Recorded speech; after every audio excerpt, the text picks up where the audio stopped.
All right, so you work for a startup with the high hopes that it's going to be the next Google and you're going to get rich, right? Unfortunately, it doesn't always turn out that way, and that's pretty much my situation right now. So if you're new here, then my tech job ended on November 1st because the startup that I work for pretty much failed. This isn't my first rodeo. I'm not new to the game. I've been in tech since 2005. Professionally, before that, it was all stuff I was doing on my own. The first startup I worked for failed spectacularly. It was ridiculous. Maybe I'll share that in another video. This one wasn't nearly as bad as that. So in this video, I'm just want to share with you like 5 telltale signs that the startup that you're working for is going to fail and what you can do about it on your end. And if you stick around to the end, I'll tell you why I hung around even though I noticed these signs and knew things were going to head south.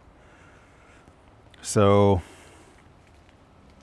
the first sign is obviously financial troubles. That's the most obvious one. If you hear things about burn rates, or if you hear that the company is looking for funding and the funding isn't going so well, you're not hearing any good news on that end. Usually companies announce when they raise funds successfully. You'll hear that news. But the nature of the game is that startups are always strapped for cash, right? They need money to survive. And if they're not if they're not generating enough revenue and your burn rate's too high, then you're going to have financial troubles. So the next thing that you probably want to look out for is leadership instability. So this could be the executive suite. This could be anyone who's like a high level or senior level employee at that company that you're working for. If you see these people start, ditching, they're leaving, then that's probably a sign that you need to get out of there as well. And the reason that is because these people have a lot of key knowledge and insight into the company. Some of them have been there for a long time, and so they know the history and what the company has been through. So if these people are leaving, then that's probably a sign that things aren't going really well, and you probably need to start looking to make your exit as well. The next thing is if you're having product issues. And what I mean by that is not necessarily, although this is a part of it, like if clients or customers are having issues with the product and those things are going unanswered or unresolved, then that could be a key sign.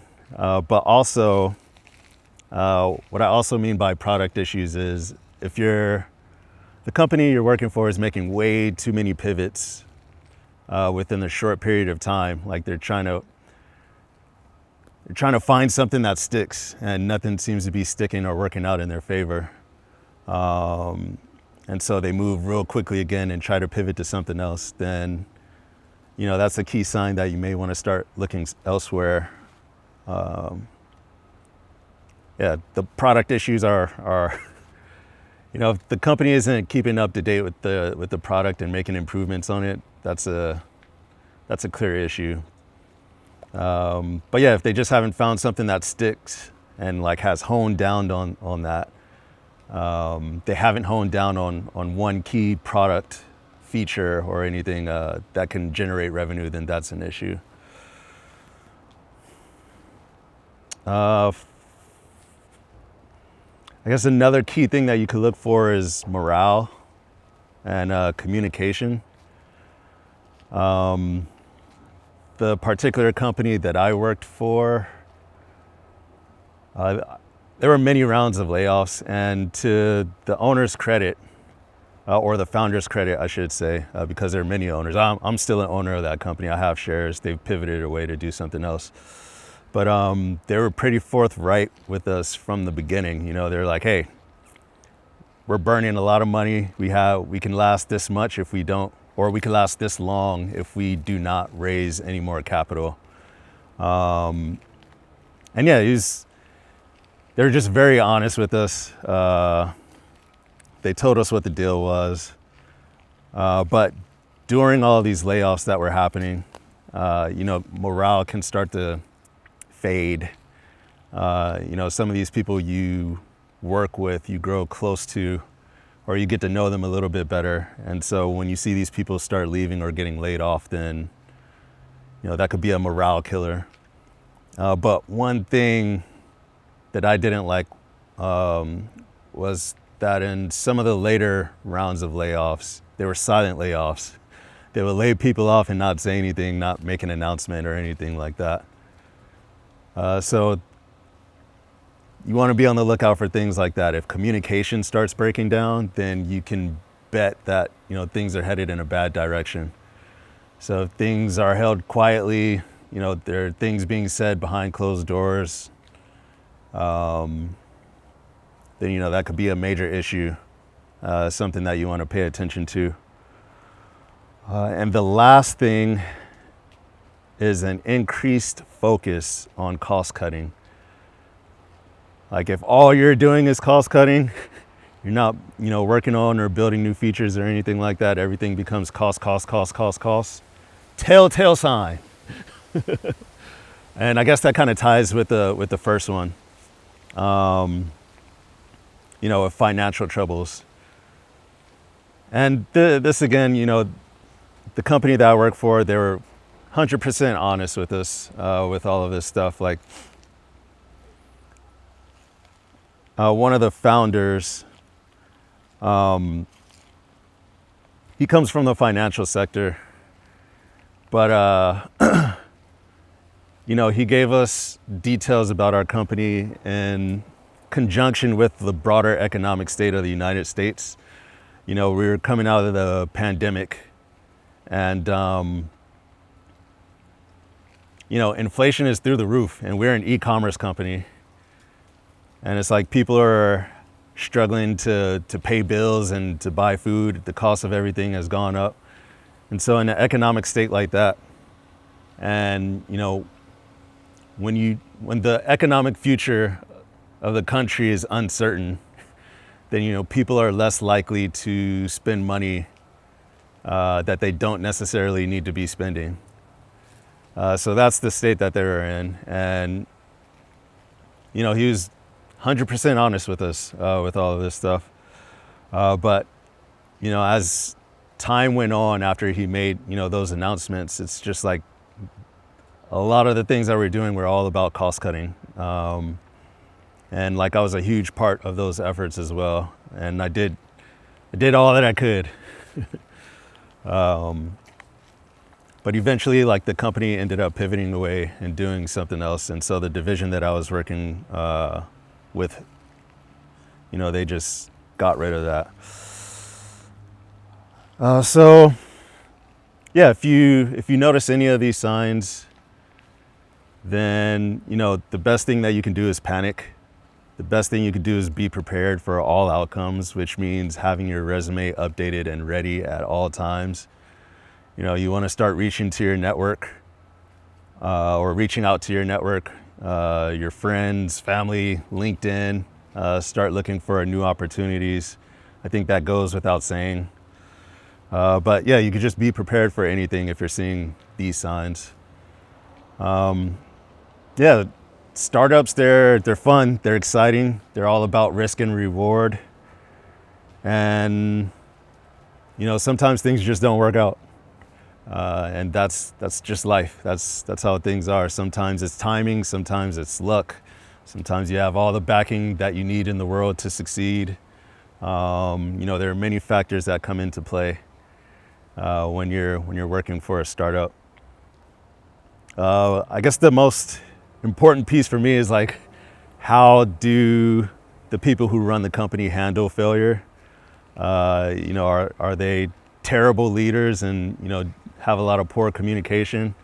You know, do they do they give you like a lot of dignity and respect and honesty when they're going through failures, when the company is failing?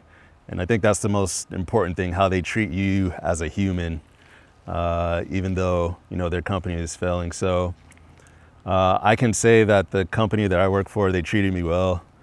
You know, their severance, they offered to pay for my insurance and things of that nature. And I'm even contracting a little bit right now, just due to the fact that, you know, the division that I'm working for is winding down, and there are, you know, some things that we need to wrap up. So there's that. So if you made it down to here, then I guess I'll share with you why I stayed, even though I saw a lot of these signs. So number one, I knew I could tolerate the financial risk. I have a year's worth of savings saved up over the years, or a year's worth of living expenses saved up. And I count myself lucky, blessed. I give all praises to the Most High to even be able to say that. You know, not everyone is in my position, so that's why I stuck around, which is reason number one. Reason number two, I was working on a really cool project. So prior to this job, I spent 15 years as a network engineer, and I decided to do a shift in my career, and this was my first role as an infrastructure slash DevOps slash site reliability engineer. So this was my first professional role doing that. So I wanted to solidify myself as, you know, someone in that role, because I feel like I'm not respected just yet, you know, doing that type of work. So the project that I was working on, you know, I actually ended up doing some data engineering as well. And that's the real big project that I was hoping to complete before moving on. But we're moving our data pipelines from enterprise tools like Snowflake, Fivetran, Airflow. What was the other thing that we use for visualization? We used Looker for data visualization and analytics. So we're moving off of enterprise solutions like that and moving it in-house to running on Kubernetes, using tools like Airbyte, Daxter, DBT, and what we were gonna use for analytics was Lightdash, which is like the open source Looker alternative. So I was completely rebuilding all the data pipelines, doing all of that work from the infrastructure all the way up to, you know, the software, the data ingestion, the transformations on the data, all of that. So it was very interesting work for me, because I haven't done this type of work before, but it's well, you know, within my wheelhouse. You know, I know how to do it. So yeah, I was hoping to finish that project before moving on. So didn't work out that way. It is what it is. It's life. Got to move on. So that's it. Thank you for watching. I hope you found this helpful. If so, please like and subscribe. And I guess if you have any questions, leave them down in the comments. And talk to you guys later. Peace.